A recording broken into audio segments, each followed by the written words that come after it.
Hello, friends, and welcome back to another read aloud of Goosebumps Phantom of the Auditorium. Here is your daily warning that this is a spooky book. If you do not like spooky, please do not follow along. We will have a not spooky book to read next month. So let's go ahead and recap of what happened the last time, or think back to what happened. So the last time we read, we discovered that there was someone in the auditorium with the kids. And there was writing on the scenery, and it said, "Stay away from my home sweet home." And Brian had worked so hard on decorating that. He was so upset. And then their teacher came in, and the teacher thought it was them that destroyed it. But they explained that she was not listening to them when they tried to explain their dilemma about the phantom earlier in the day. And they try to find the culprit together because she starts believing them. And a trail of red paint leads to Zeke's locker. Let's go ahead and find out what happens next. Chapter 17. No one said anything for a moment. I could hear Zeke's breaths, short and fast. I turned to him. He was staring at his locker, staring hard at the gray metal door as if he could see inside. "Open your locker, Zeke," Miss Walker instructed. She said it through gritted teeth. Gritted means... "Huh," Zeke gaped at her, as if he didn't understand what she meant. He lowered his eyes to the smear of red paint on the floor under his locker door. "Go ahead. Open your locker," Miss Walker repeated patiently.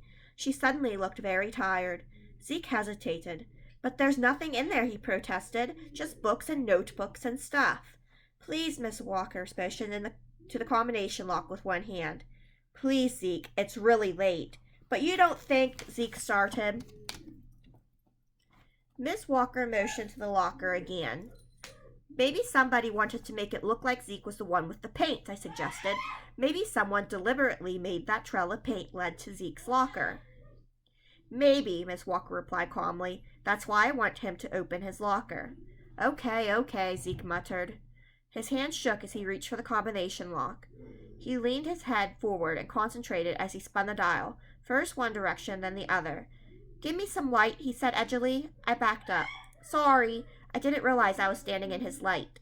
I glanced at Brian. He had his hands shoved in his pockets. He leaned against the wall and stared intently at Zeke's hands as Zeke twirled the lock. Finally, Zeke pulled the lock open with a loud click. He lifted the handle and pulled open the door. I leaned forward to peer inside at the same time as Miss Walker. We nearly bumped heads. We both saw the can of paint at the same time. A small can of red paint resting on the locker floor. The lid wasn't on tight. Splashes of red paint dripped over the side of the can. "But it isn't mine," Zeke wailed. Miss Walker let out a long sigh. "I'm sorry, Zeke." "It isn't mine," Zeke whined. "Really, Miss Walker, it isn't." "I'm going to call your parents to come in for a serious talk," Miss Walker said, biting her lower lip. "And of course, you're not in the play." "Oh no," Zeke moaned. He slammed the locker door shut as hard as he could. The crash echoed down the long, empty hall. Miss Walker flinched from the sound. She flashed Zeke an angry look. Then she turned to Brian and me. "So you two were also involved? Tell the truth." "No," Brian and I both called out. "We didn't do it," I added. I started to say, "Neither did Zeke." But I could see that it was too late. There was no way to argue against the can of paint in the locker. Zeke was a cooked goose. That means he was caught. Red-handed. Literally, because it's red paint. "If I find out that you and Brian had anything to do with it, I'll remove you from the play and call your parents in too," Miss Walker threatened. "Now go home, all of you." We turned and trudged out the door without another word. The night air felt cold against my hot skin. I shivered. The half-moon was covered by a sheet of gray mist. The mist looked like a ghostly figure floating over the moon. I followed Zeke and Brian down the concrete steps. A gust of wind made my jacket flap behind me. "Do you believe it?" Zeke muttered angrily. "Do you believe it?" "No," I replied, shaking my head. Poor Zeke.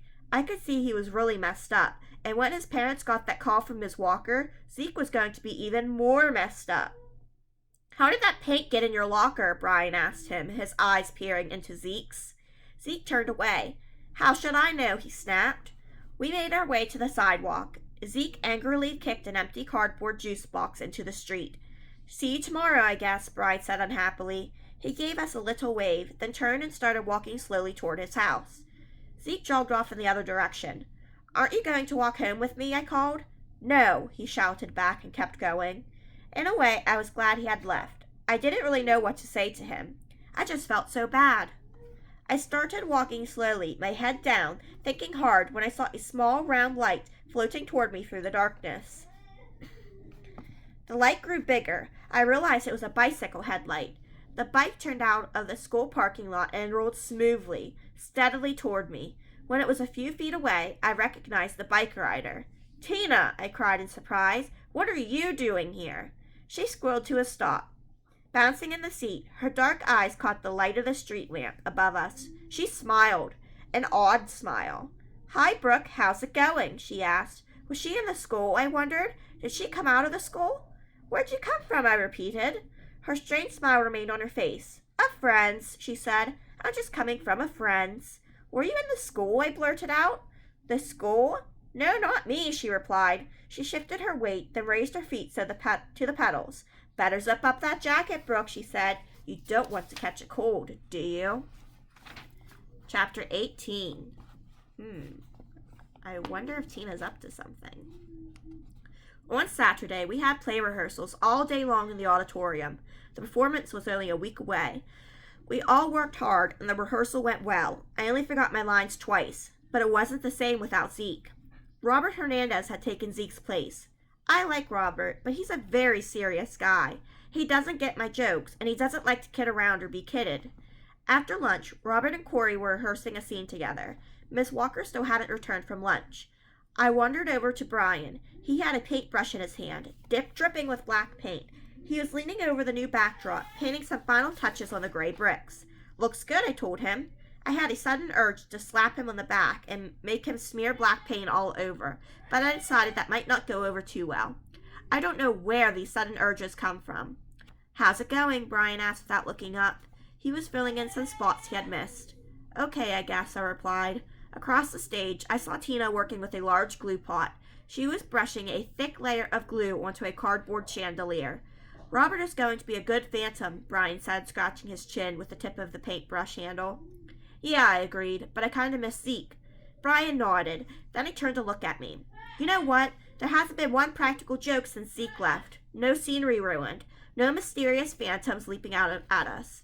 No threatening words scrawled on the walls. Nothing. Nothing bad since Miss Walker kicked Zeke out. I hadn't thought about it until that second, but Brian was right. Ever since Zeke had been removed from the play, the phantom had totally disappeared. Everything had been going super smoothly. I hadn't even stopped to realize it. Does this mean that Zeke actually was the phantom? That Zeke had been doing all those horrible things after all? Did Zeke's parents have a cow when Miss Walker called them into the school? Brian asked. Did he get punished? For sure, I replied, still thinking about the phantom. His parents grounded him for life, and they took away his VCR. That's what we had before DVD players, which was before Blu-ray players, which was before streaming services like Netflix and Disney+. That means no horror movies. Zeke can't live without horror movies. Brian snickered. Maybe Zeke has seen too many horror movies, he said. Okay, people, a voice called loudly. I turned to see that Miss Walker had returned from lunch. Let's take it from the opening of Act 2, she called. We'll do the whole act. I said goodbye to Brian and hurried to the front of the stage. Esmeralda was in just about every scene of Act 2. This time, I was determined to remember every word. As I stepped beside Robert, I saw Miss Walker pick up her script from the table where she always left it. She grasped it in both hands and started to open it to Act 2. I watched her expression change as her hands worked at the script. She let out a short, angry cry. Then she tugged some more at the thick script. Hey, she shouted angrily. Now who's the Joker? Miss Walker, what's wrong? Robert called. She raised the script and shook it furiously. The pages on my script. They're all been glued together, she fumed. Startled gasp rose up around the stage. That's it, Miss Walker cried. She heaved the script at the wall. That was the last joke. The play is canceled. Everybody go home. It's canceled. Do you really think it's canceled? Or do you think maybe it'll go through like it should? Find out in the next chapter.